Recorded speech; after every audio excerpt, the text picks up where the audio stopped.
And welcome everybody to 2020 Formula One Grand Prix Eifel. I think it's Eifel. Eifel? Yeah, Germany. Somewhere in Germany. Eifel in Germany. And it says 60 minutes. We're just checking. Yes, indeed. There we go. Eifel it is. And anyway, or they might pronounce it Eiffel. They might, but that's very confusing. So I'm going to pronounce it the Eifel Grand Prix Nuremberg. Uh, it's a bit of a trial, this one. Boom, boom. And it was a trial to watch because, of course, there were so many happenstances and happenings, cars breaking down, etc., etc. Very unusual. The track was very cold. The temperature was cold. There were spits of rain in the air. Nothing too much, nothing that they needed wet tyres for, but it did mean that the tyres that they took out there were, in fact, very, very difficult to heat up.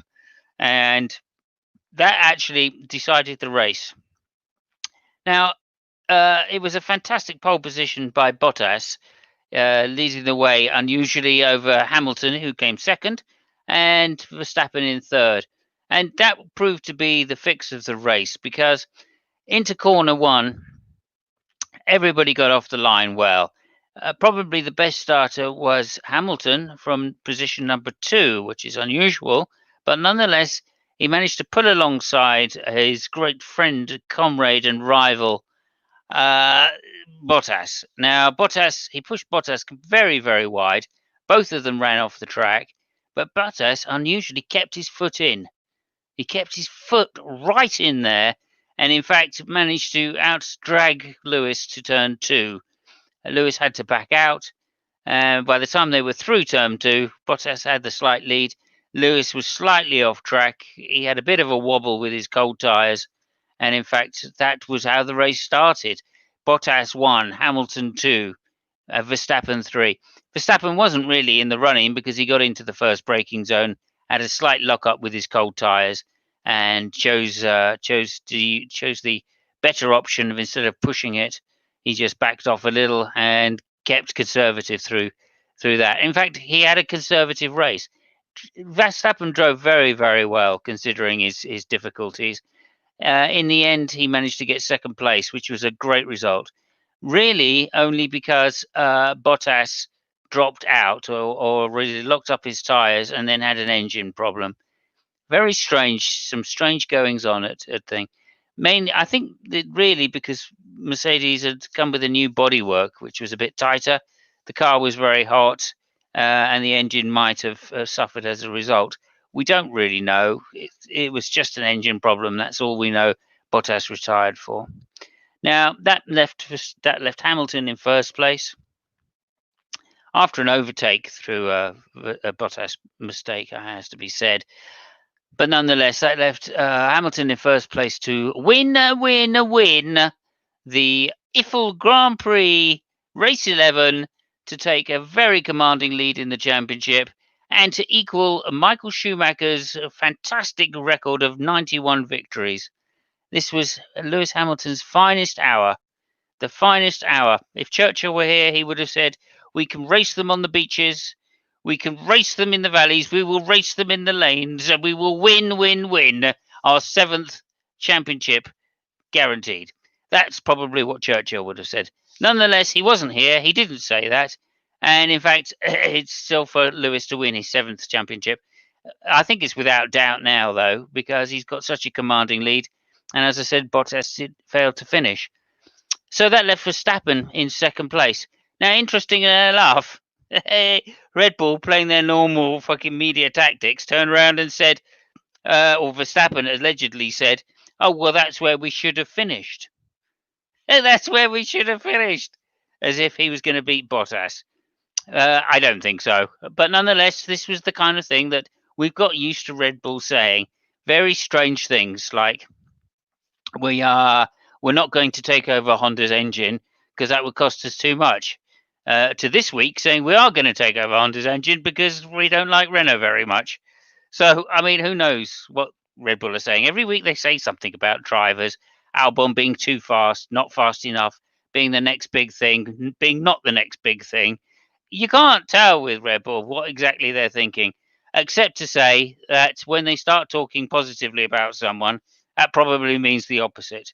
And they have been talking positively about Albon, so it's likely, I would guess, that he is in fact going to be replaced for next year. Nonetheless, that's. I hope he isn't, because he is a hell of a racer and just needs to be given a chance. But nonetheless, we will see what happens.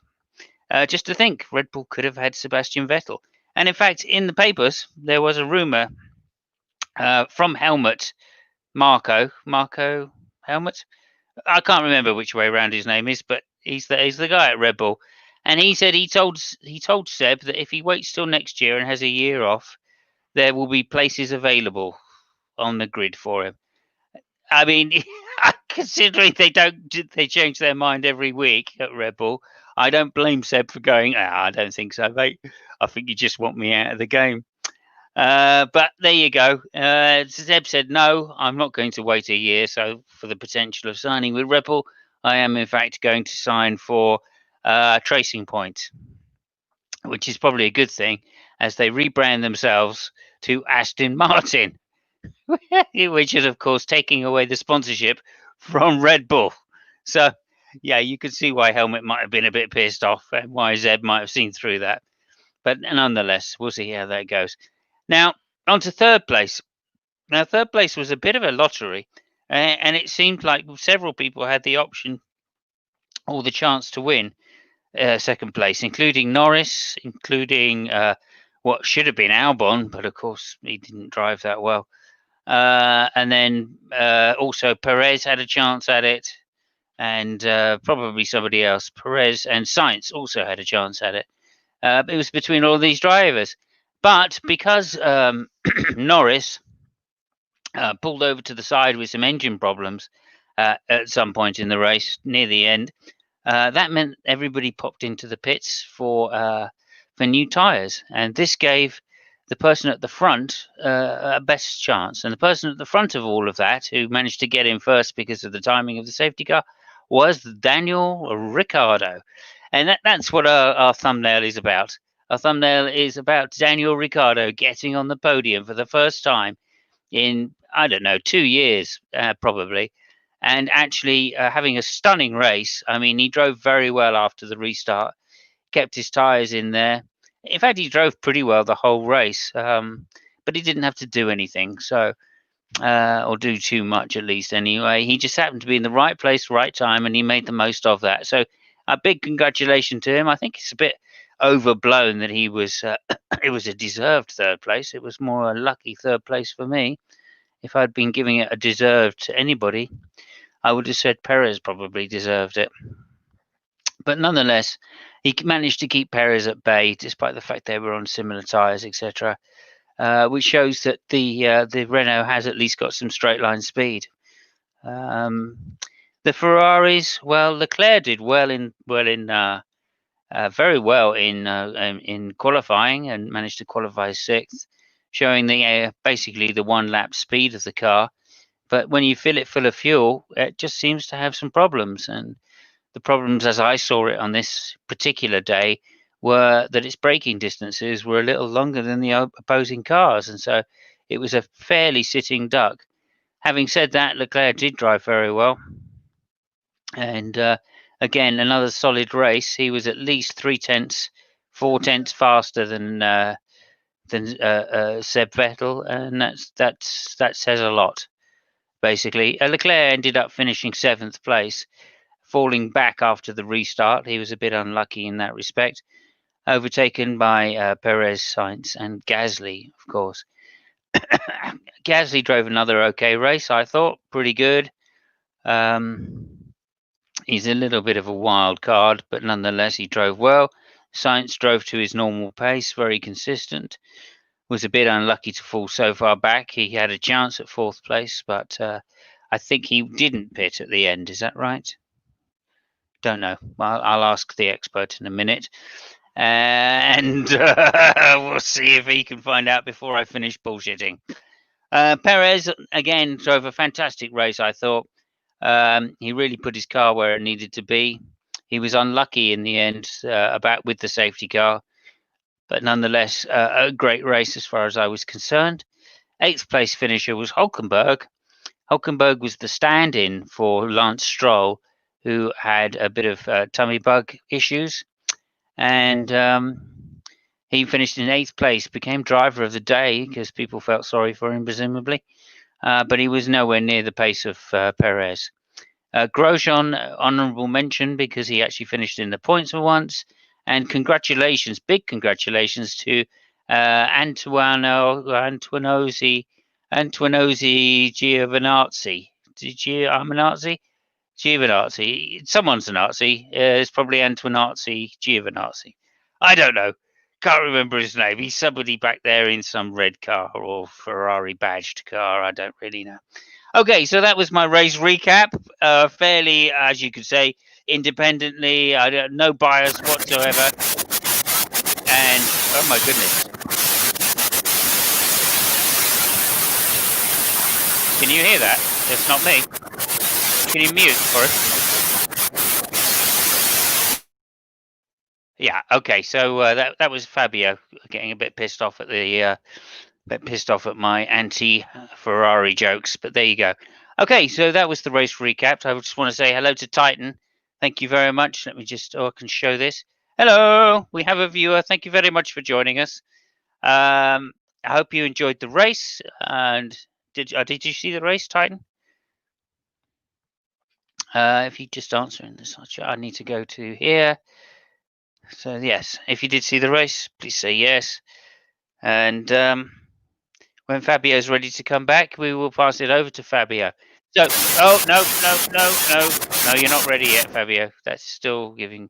Maybe try joining again or something like that. That's a possibility. Okay, so just a quick race recap then, which was Hamilton first, 91 victories in his career, fantastic effort.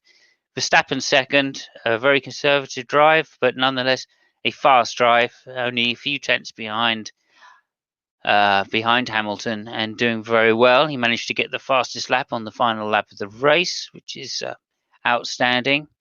Third place for Ricciardo and Renault, a fantastic effort again. Renault coming in strong there. Behind Perez, Sainz, Gasly, Leclerc, Hulkenberg and Grosjean.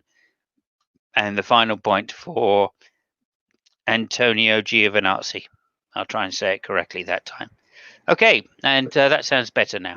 Okay, cool. I don't know what the fuck happened. I didn't touch it. Yeah, no, I think it was Giovinazzi. Yeah. Probably just getting a bit pissed off because this is the big reveal. Yeah. Anyway, there you go. So that was the order. That was the race that was. And over to Fabio. Fabio, what was your outstanding moment of the race, and how did that bear in? What did you think, and did you manage to stay awake?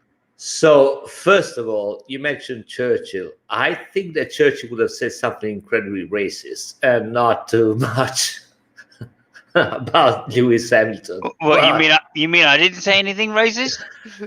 well, you mentioned that Churchill would have said, something like that. I think Churchill would have said something totally racist, but, I digress. I think you forgot to mention 250 Grand Prix from Kimi. Ah, yes, I did forget to mention Kimi Raikkonen. There was a reason I forgot to mention Kimi Raikkonen. I know, but nonetheless, you don't like what he did, but fuck, it is Kimi.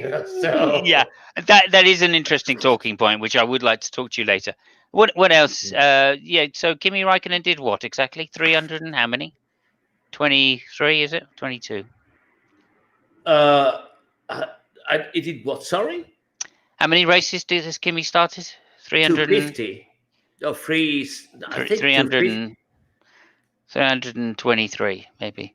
I think I'm only imagining. I can remember. Yeah. Was it Barrichello that had the previous record, or Massa? Maybe Massa. I think it was Massa. Yeah, but anyway, he made a shitload of races.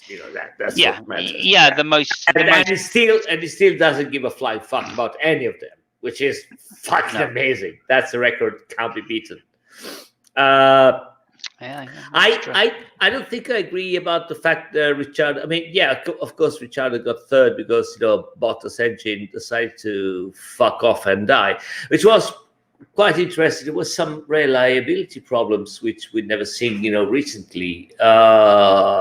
Bottas was one. Albon, I'm not sure Albon had actually reliability problems. They decided to okay, it's time to go because fuck off you.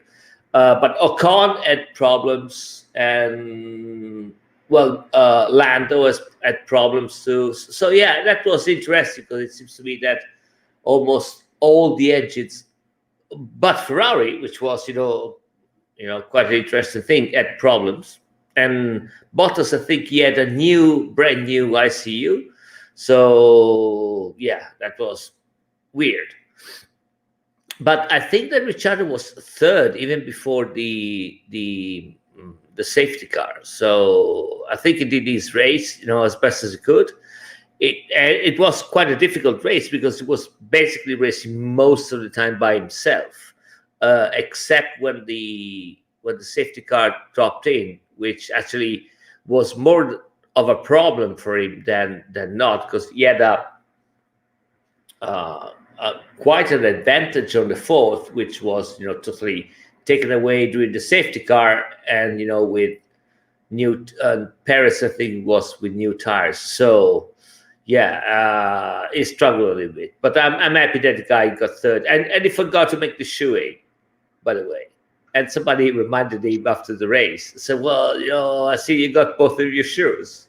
And he was like, "Oh, the fuck, I just forgot it," And he blamed that because the champagne was chilled, stuff like that. Somebody sprayed in the face just. Yeah, it was a fucking cold day, basically. Yeah, I'm taking my shoes off just yeah, fuck. That's some fucking stupid thing. But Yeah, nonetheless, he did it later backstage in his own home. Gotcha. And he drunk out of his girlfriend or something. I don't know. I'm curious to see Cyril. Have Big Bull. Big Bull's new tattoo. Apparently, there's a new tattoo coming. Yeah, no, you would have thought they'd have got it at least sorted on what it was, right? But no, every time they ask Ricardo what his new tattoo is, he just goes, "I don't know. I'll have to think about it." But you would have thought he would have gone, right, I'm going to get it painted with a big Mercedes fucking badge held up above, some like German bird with big tits with a Mercedes. No, I would have choose something like a stud, a potato. Like tattoo somewhere, like a real potato, not even a fancy one, like a potato. Yeah, there. Okay. But yeah, I don't know, or maybe I don't know. L'escargot is French. I don't know. Fuck it. Okay. Or frog. I don't know. But yeah. Anyway. I would have just gone for Ricardo's ass. Just a big arse. On his ass. On his ass. Yeah. Nice. Yeah. Touch of class, you see. Touch of class, yeah. That's what we expect from the Aussies. Yeah, but I agree with you. It was quite important. I mean, I think the most interesting move was from the butler at the beginning. It seemed to be he remembered that he's a racing driver, and actually tried to do something racing driverish. Mm-hmm. But then I think that in Mercedes they decided to shut off his electric part or something like that, so that Lewis could get a 91st victory in Germany. No. Yeah. Come on now. No. The only reason he overtook him it cannot happen. Yeah, it cannot happen. Was because he made a mistake and locked up into turn one. Yeah, Lewis made it down the inside. And then after that, the engine happened. The engine problem happened. Because apparently the engine on the Mercedes is really tied to the brakes, and when you make a flat spot, the engine suddenly dies. I get it. It's totally possible. Well, yeah, but I mean, they did bring a new engine covering at the rear to improve performance, and potentially that could have had some problems on the engine, overheating the engine. Potentially, I'm just saying. I think it was the electric part which went fuck all. And they also put a new engine. Bottas had a brand new engine on it. I mean, at least the ECU, but Yeah, MGUH, I think, was the part that went. Yeah. And that's still suspect to overheating, etc., etc. It gets very hot as it is, so presumably the tolerances are fairly small on it. Yeah. It's a But bummer. nonetheless, there you go. I mean, the same thing it was strange with Albon, right? Because Albon made a mistake on the track, locked up his brakes, didn't really get past whoever it was, and then made a complaint on the radio about the sister team racing him too hard, which I didn't Yeah. think was that bad a complaint, considering I Yeah. I actually mean, thought it was fairly reasonable, right? yeah. If you look back Yeah. at the onboard, right? Look back at the onboard. For a start, what's his name? Kvyat didn't have to put his foot down just to Right. make it difficult, right? He could have controlled the car and then got on with his race, realized that the guy was coming across and kind of slightly backed out, whatever. That would have been possible. They realized that it is the sister team, right? So, and they're not letting the sister team buy the same way that they say the Alphas do with the Ferraris, etc. And in previous times, Verstappen always gets the preferential treatment. They always back out and let him go by. They never Yeah. race him. They're racing Albon, right? So Listen, obviously there's some bad blood going on there. I think they called Albon back in the pits, because when they said, "Oh, the racing yard," they call him back in the pits and they try to explain to him that the race, first of all, you're racing an F1 race, right? So yeah. That is kind of expected. And the second thing, there is a way for you not to be racing that hard, which is at least have close to the pace to the guy which is driving the very same car, which is it's over there ahead, nobody can fucking see him. So if you manage to go that fast, nobody's going to bother you. So that is a possible solution. And I think they tried to explain to him 2 or 3 times, and they said, okay, you come in the box, we're gonna take some crayons, and try to for you to figure it out. But yeah, I mean, it was quite a I mean, again, quite a bad race from Albon. So. It was a bad race. I would fully grant that. I would start saying things like, "It seems to me that the cars aren't equal." I mean, that's number one, because the qualifying times just aren't there, and I would expect anyway, that if by this stage in the season, Albon would be able to read Verstappen's data and say, right, I'm slow on this corner, I'm slow on that corner. That's nothing to do with the car, because Verstappen can put it there and take it. I should be able to get through there. Just the same way I would expect Vettel to be doing this with Leclerc's data, and the same way that and the same way that Valtteri does with Lewis's data. Well, listen, reading the data is not all. I mean, depending on the way every driver drives, sometimes the data from the other driver doesn't make any much sense, or it might not help you at all, unless you're really struggling to drive and you want to learn a new technique or whatever, and then you learn from the best. But I don't think Albon has got the mindset of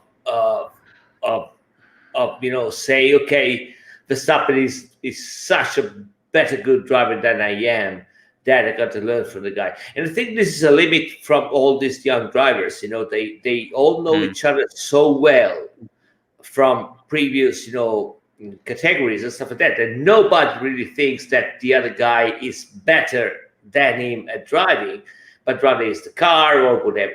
And while, that might not be such a big problem for people like, I don't know, Russell or Leclerc or Norris or Verstappen, because they're driving a different car, I think it's really problematic for Albon, because he's driving the same car as Verstappen and he can't drive as fast as he does.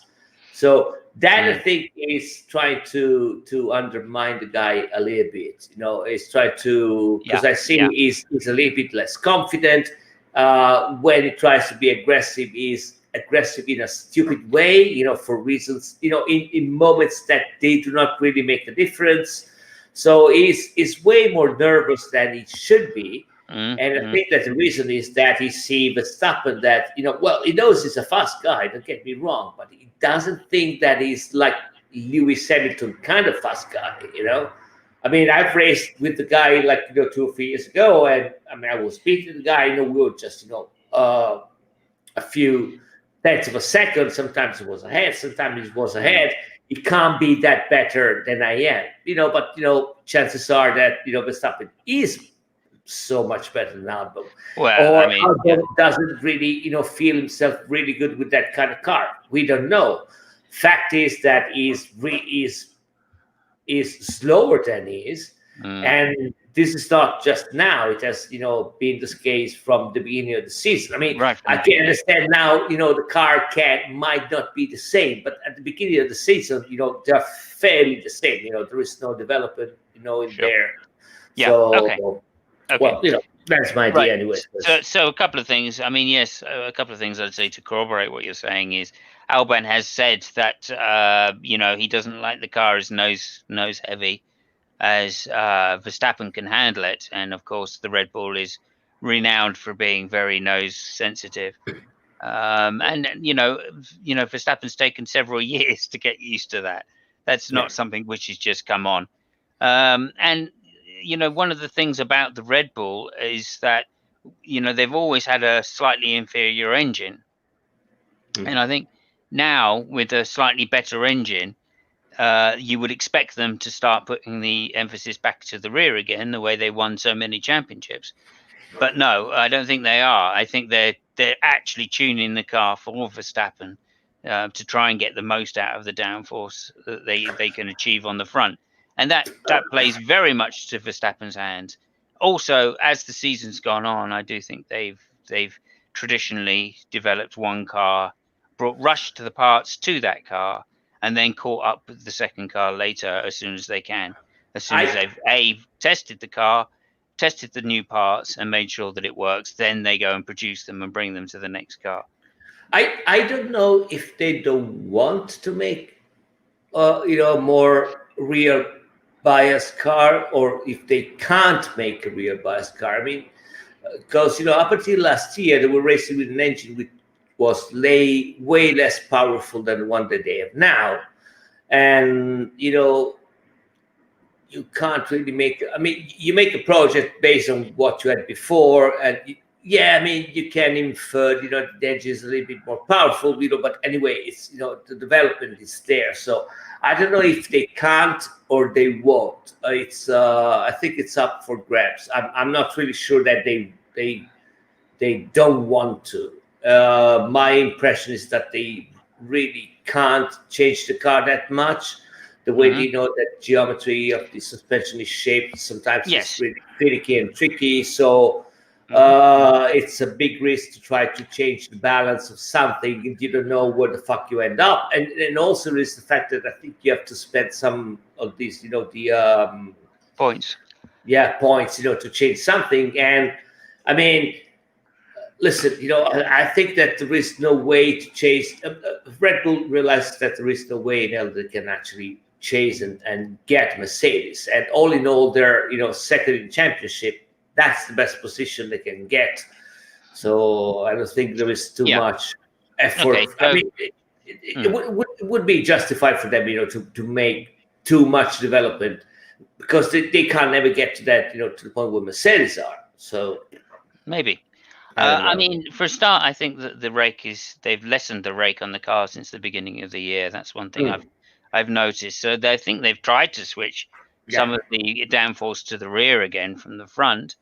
But of course, their concept for their car has been a high rake car to try and produce downforce out the rear through doing it through that way rather than just through the rear wing itself. And of course, as the higher the rake, the more they sacrifice the downforce from the rear wing, and the more they rely. Oh, and there we go again. And hang on a minute.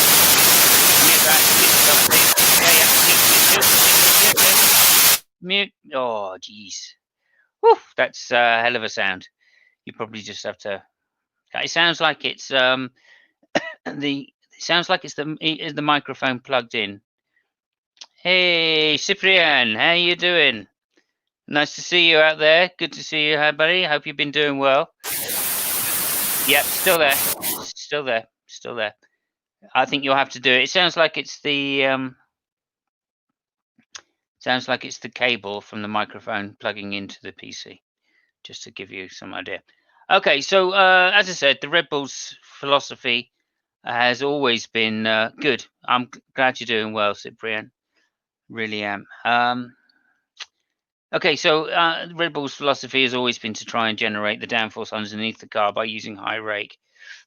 And it turns out that that's not so effective this year. So that can be some of the reason why they're not producing quite the car that they have in previous years. Although it does seem like they're out developing Mercedes right now on aero parts, and that they're getting closer and closer. Lewis intimated that he's. Yeah, I can hear you fine now. No. Yeah, I mean, Yeah. is it okay now? Yep. Yeah, it's okay now. Cool. Yeah. So Lewis intimated that with the fastest lap going to Verstappen, that Red Bull were in fact catching on development the Mercedes somewhat. So that bodes well for the future couple of races at least, and I'm hoping that the gap will be reduced, and as well as Lewis. Obviously, normally backs off towards the end of the season. The more he gets closer to the World Championship, the more he just goes for bagging points rather than anything else. So that's another thing there. I think, as I said, Albon, I don't think he is being given the car. Traditionally, as Red Bull race their updates and get their car faster during the year, the number 2 car does suffer. And it looks like the same thing is happening again this year. But, with any luck, Red Bull will come with the updates, the aero updates. Yeah, I mean, I for don't know, Albon, maybe. and that will help him a little bit, at least. I mean, no, I'm not saying that you're wrong. Maybe you're right. I think that at this moment, there is also a second thing that at this moment of the season, Red Bull has already made up his mind whether they're gonna keep Albon or not. Okay, so regardless if they make some development with his car or not, they have a solid second place in the championship, which is what reasonably what they can arrive to.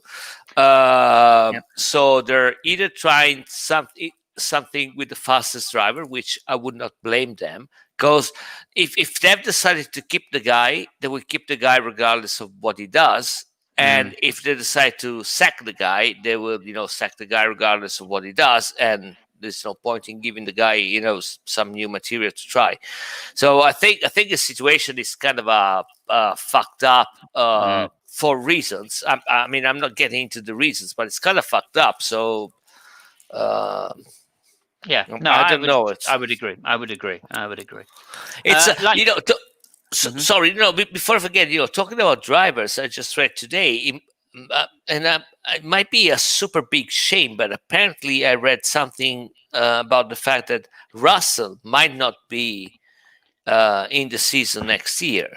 I think they're going to bring Mazepin from F2, and apparently Russell will not be there, which, if that's true, that would be, I mean, I think it would be a shame, because the guy is really fast. So, yeah, and it also is would be a big red flag for the future of the Williams team as well, that these new people don't really have much interest in actually trying to get the team up the grid. All they're really interested in is trying to turn a profit from paid drivers, number one, which Mazepin and Latifi are, and Russell isn't. And or at least not to the same degree, not to nearly the same degree. Yeah. And also that Mercedes aren't prepared to pay for Russell to be in Formula One, right? Which would also be a huge disappointment, because it means that they've kind of lost interest in him being a Formula One driver for the next couple of years.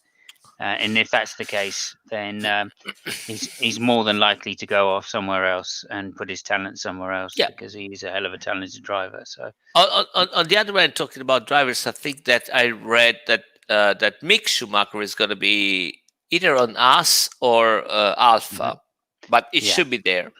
Alpha is what I heard, and he was. Which probably means they've decided Kimi is retiring, or Kimi has already decided to retire. Well, Kimi has an option that he can decide if he's going to race next year or not. Because Yeah. because if you're Kimi Raikkonen, you can have a contract which says something like that. Because fuck you, I'm Kimi motherfucking Raikkonen. What the I've, fuck are co- you I've gonna tell come. me, I've given up right? my Ferrari drive. Yeah, exactly. Yeah. So yeah, I want you to write this. Yeah, I Yes. can write this. So fuck it. Yeah, it's true. So I It's don't true. know. I've heard about us or Alpha, but apparently he's gonna be there, and I kind of like the factor. I think that he has improved a lot. He has matured as a driver a lot. So yeah, it would be interesting. Yeah. Sorry. Okay, so go ahead. Right. Okay. Well, let me just comment on that. I think it's Yeah. a disastrous move. It's too early for him. He still needs to prove himself in the lower formulas. There's no chance in the dog eat dog world of Formula One that he's going to come in and learn all of the tricks which you now need to race Formula One, like tire preservation, like engine management and heating management, like deploying the the electronics, etc., etc., like driving with this much downforce, taking the keeping the brakes under control, etc., etc. There's just no chance, no chance. Yeah, in a way I agree with you, but that is a shitty behavior which has been going on in motorsports. And when I say motorsports, I'm talking even about motorcycles for years. To bring in younger and younger and younger drivers. Yeah. If you think about it, I think Senna got in F1. I think it was 31, stuff like that. Let me see. In 1982, 3, It might have been, yeah, 6, maybe. Yeah, and you might be right. You might be right. There was a wet race in Monaco, which he yeah. totally shone in. I remember that. I thought he was quite young still for the time anyway, but that's my Yeah, recollection. He wasn't a young man, as in 17 years old type of young. But no. I think it was. Listen, it was at least 27 or 28. yeah, I I think think I it was remember mid-20s, 31. But regardless, it was an age that by now everybody's pushing Verstappen to win his first world championship, and it's not even 25. What the fuck? How old is this? 23, I think. Yeah. Yeah, so fuck it, So that's an attitude which has been going on for some time. I'm not really sure it's the best one, but Yeah, but then apparently I that's the way don't it think goes. yeah, I don't think it counts anymore because we're getting paid drivers, and paid drivers have been the norm for several years now in the younger in the lower ranked teams. So I think people have genuinely been given their chance a lot younger because they come from very rich backgrounds, right? And I hate to think, but again, going back when I think of those two Italians, right, Giovinazzi and Trulli, or Fisichella rather, Fisichella and Trulli. Fisichella came with 3 million. He was a paid driver, so not a lot by today's standards for paid drivers, but nonetheless, he was given his chance.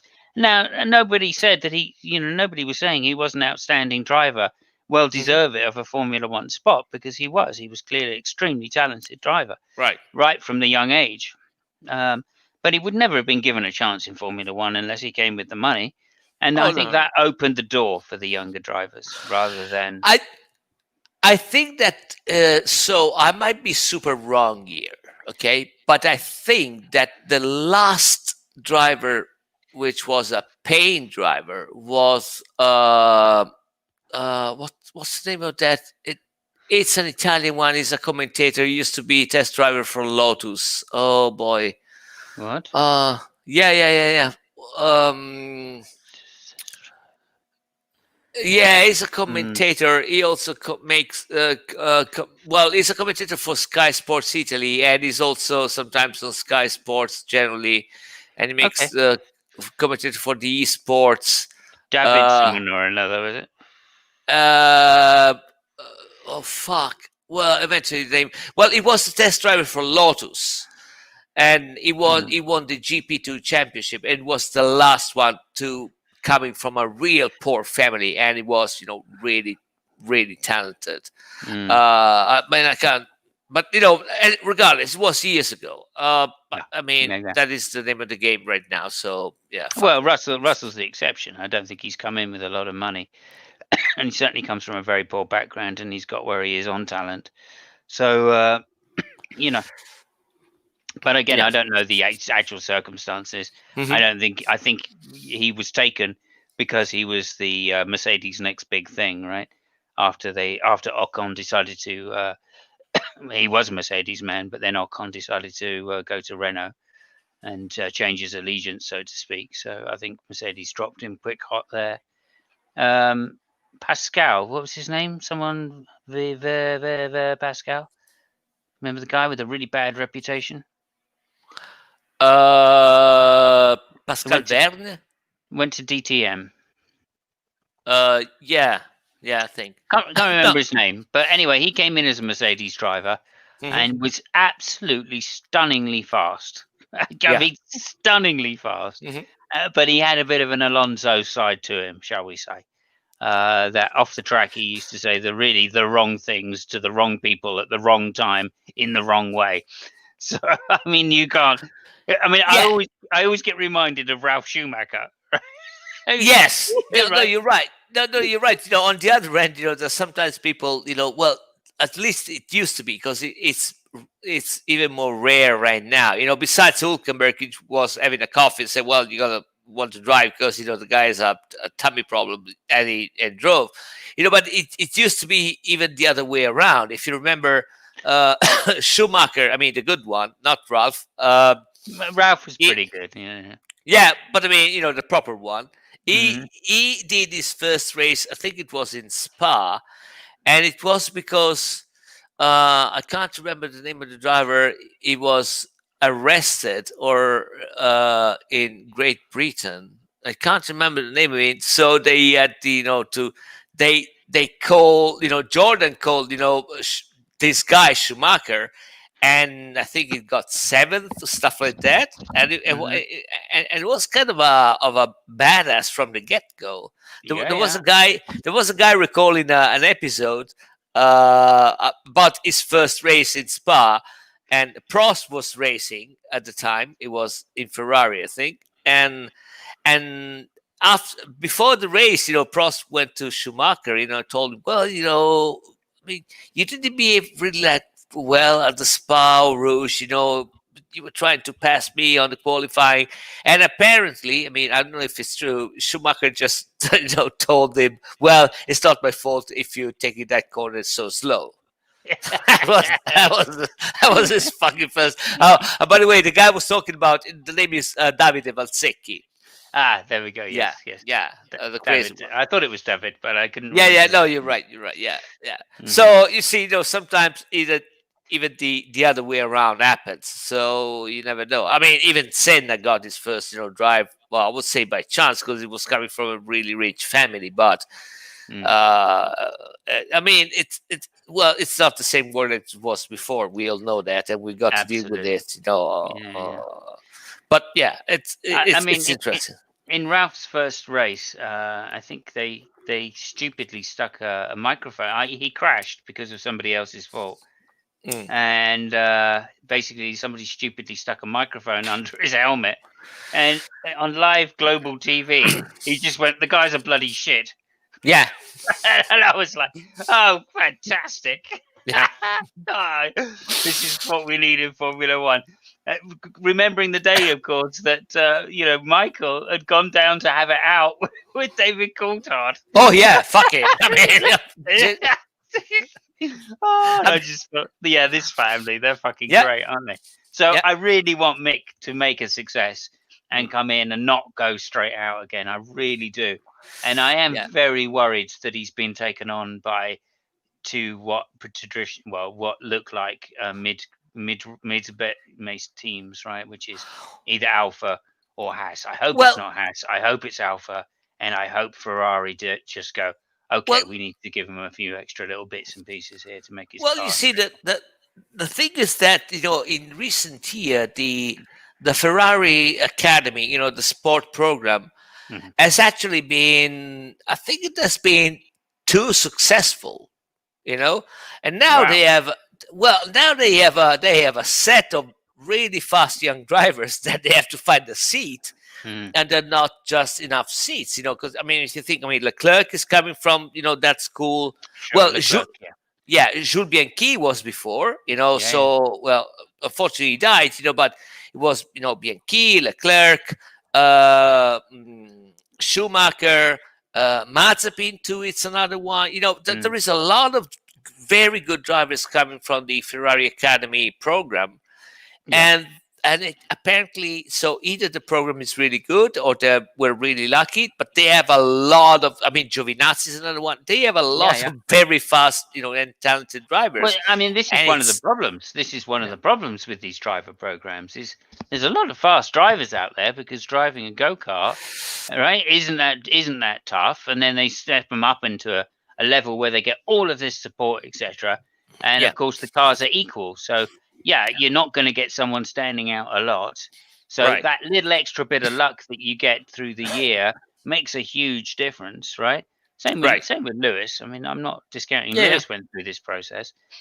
So it does look like you've got 4 or 5 fast drivers, but of course, as we know, when you throw someone into Formula One, it's a whole new ball game because there are all these extra things you have to learn. You have to learn the braking, you have to learn the tire management, you have to learn how to set a car up, which is much more complicated than the Formula 2 cars. Right? Let's face it. No, I agree. But there's all these extra talents that you have to drive a Formula 1 car fast that you just you're not even aware of them at lower levels at Formula 2 level. And that makes a big difference as to how quick you get on. Right. And that's why Verstappen was so impressive, right? Because the thing has got, they've got to learn somewhere, Well, you can't learn in any other way than Formula One. Right. I mean, Red Bull had the very same problem, up until some years ago. They got Verstappen, Gasly, Kvyat, Albon, you name the guys. Well, if you want to, even Ricciardo was not really a product of the school, but it came out, from that, Toro Rosso, yeah. So it's.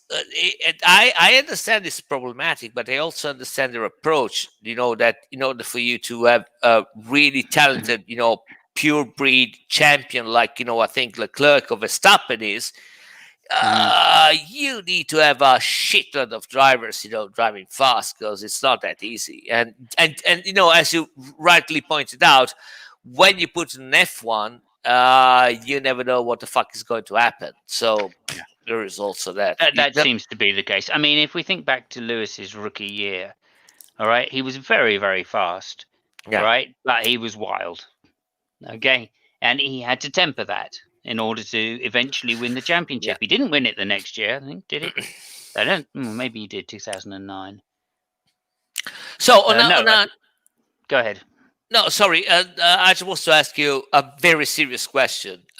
Just 5 minutes of being moderately serious, not too much, because of course there's been a lot of talk about trying to compare Lewis to Michael. Naturally. Yeah. So, what is your thought about that? Just 2 minutes of being not mental and okay, so in reality this is how I look at it. It's a different generation. Lewis's car, the cars that Lewis is driving and the cars that Michael drove are different cars. Now, as I've said to you before, with Michael, the politics in the sport were even more pronounced than they are now. The politics are pronounced now, but they're pronounced in favor of the manufacturers, the engine manufacturers, whereas before the politics were in favor of the teams, and it was very much FOM versus FIA, right? So now that's not the case.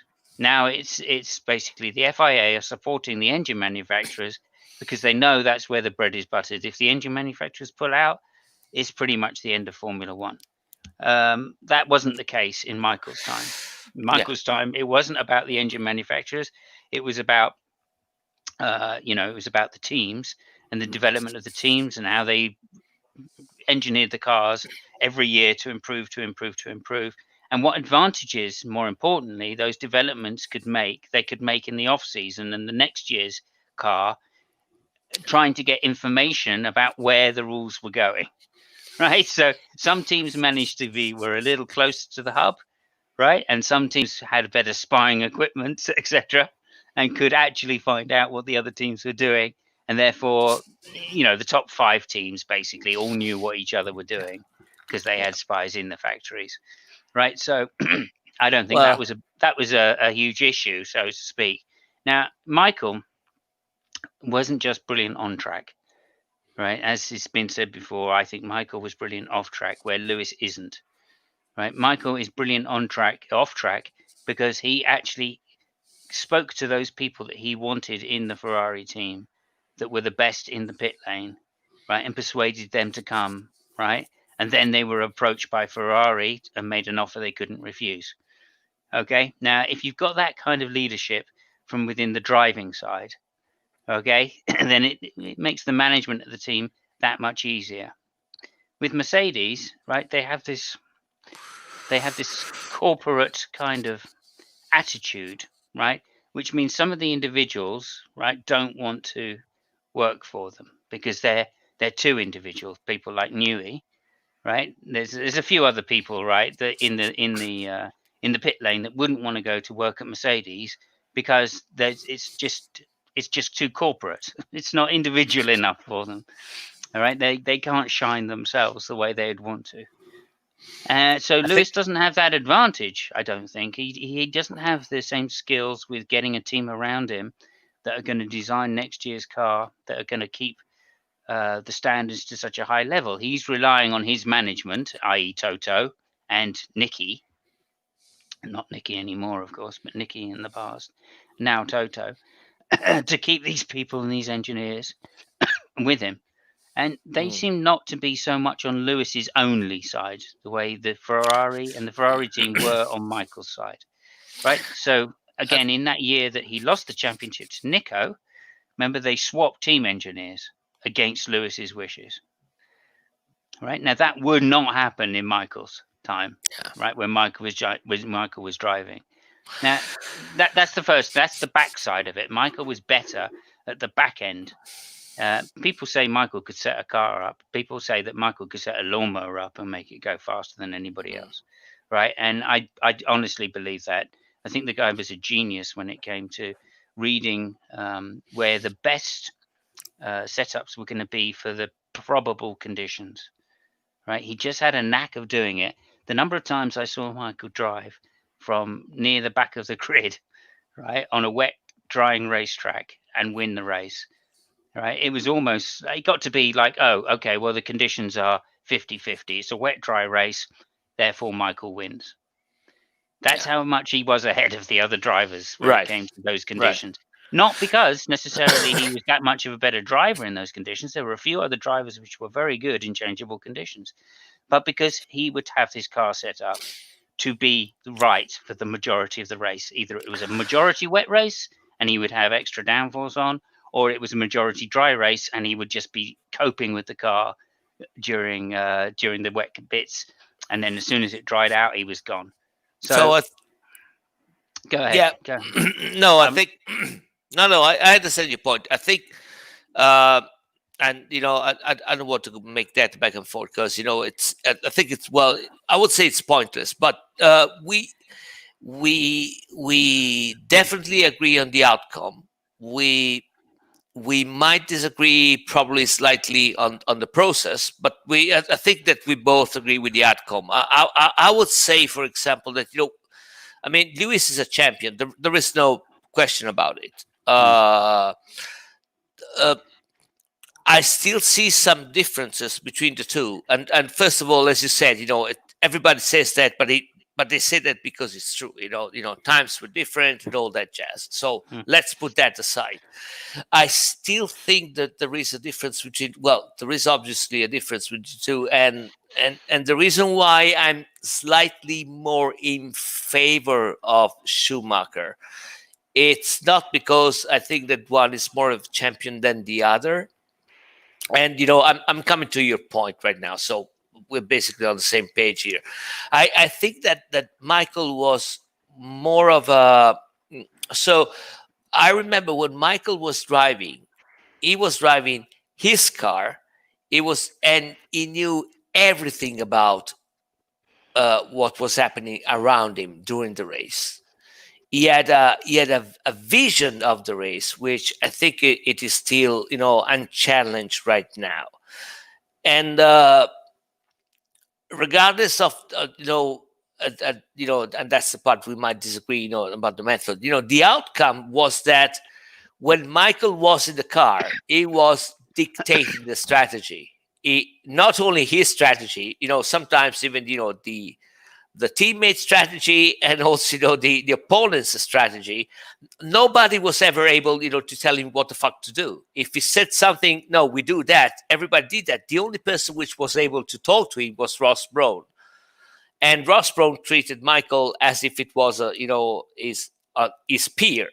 So the whole chemistry was a little bit different, and I think the advantage that Michael had compared to Lewis now, which again is not talent or stuff like that, is the I don't know. You can call it overall vision. You can call it charisma. I mean, you can call it whatever you want. But it was way more of an imposing figure, than Lewis is.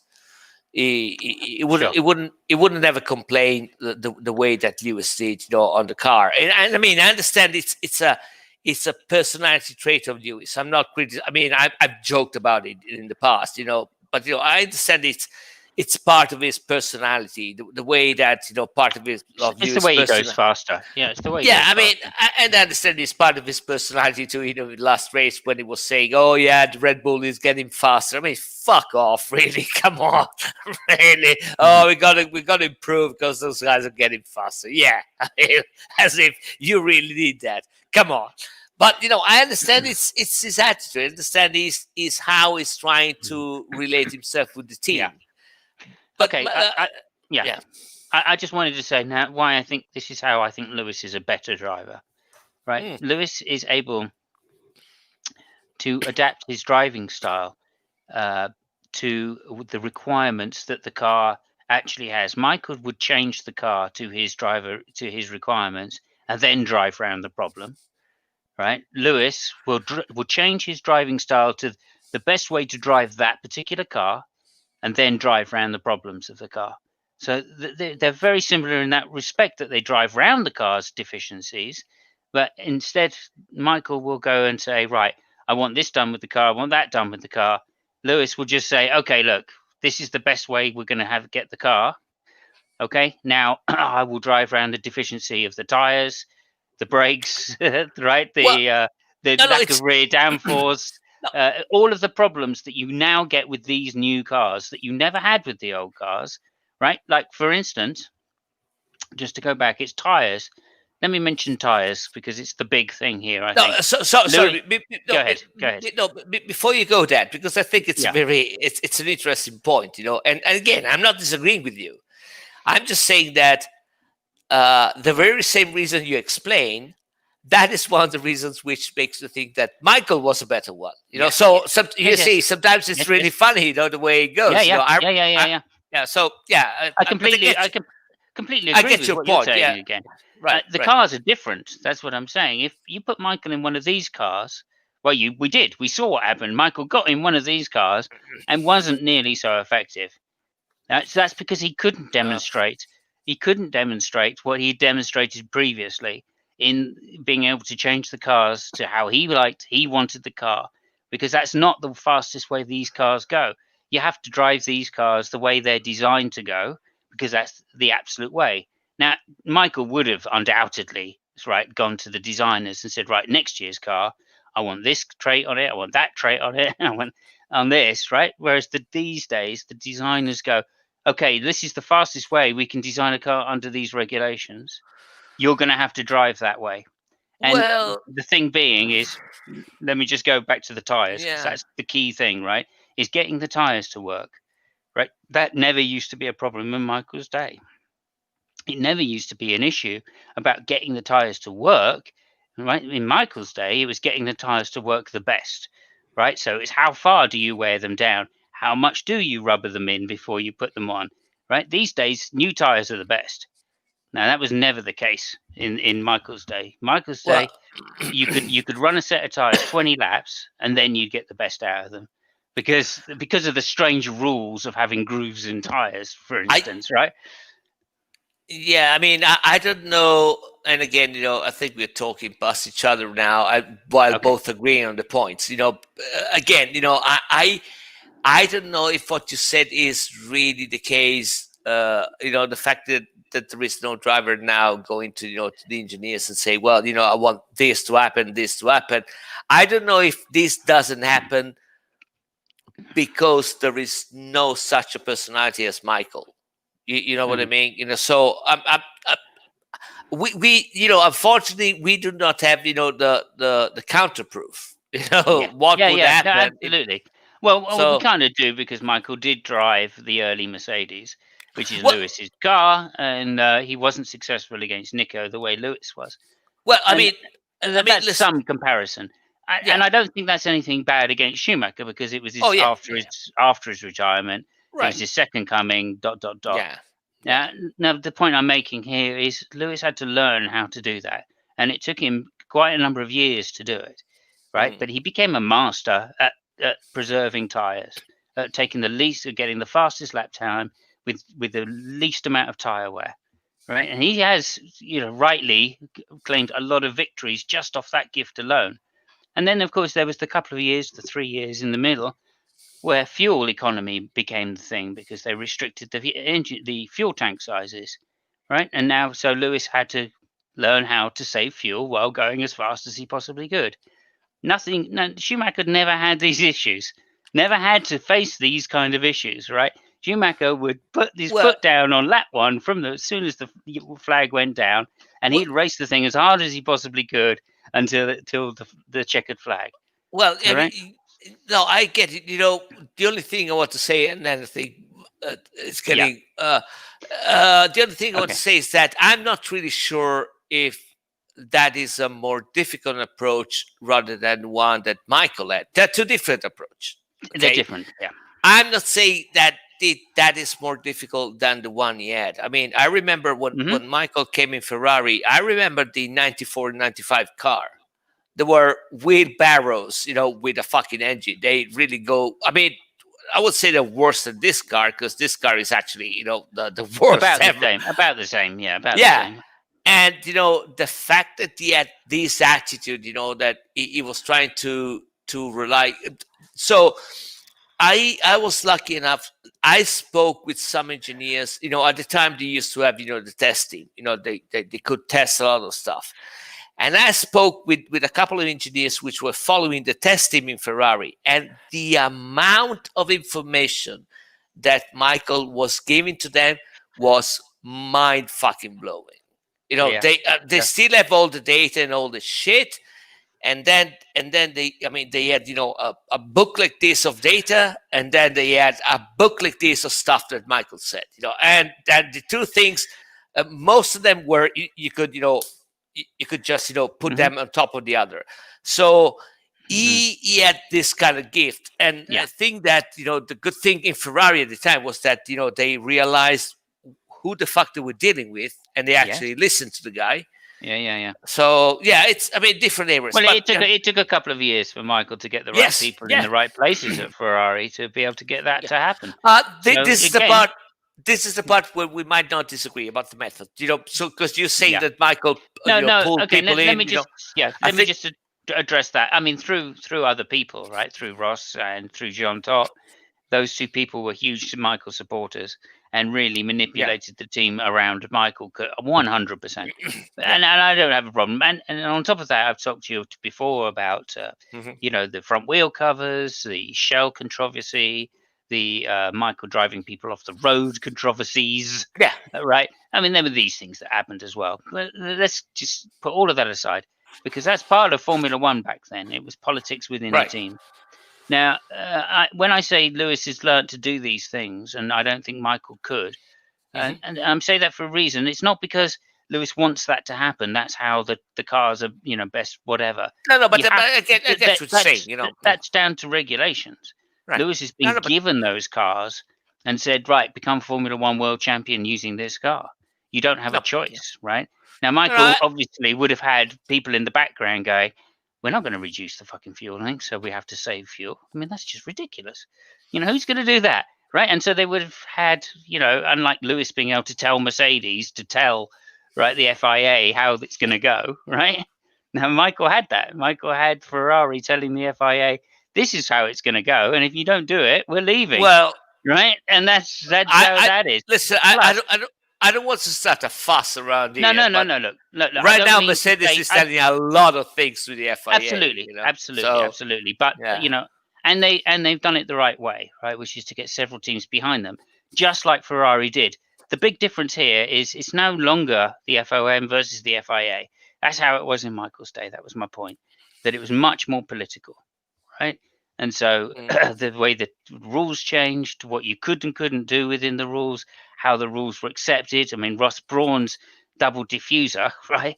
Everyone's going, oh, it's just a genius, right? Now, I don't believe for a second, for a 1 minute, right, that other teams weren't told, no, you can't do a double diffuser.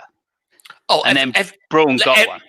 Everybody, I mean, when Ross Brawn did the Brawn, which became the Mercedes, everybody knew that it was illegal.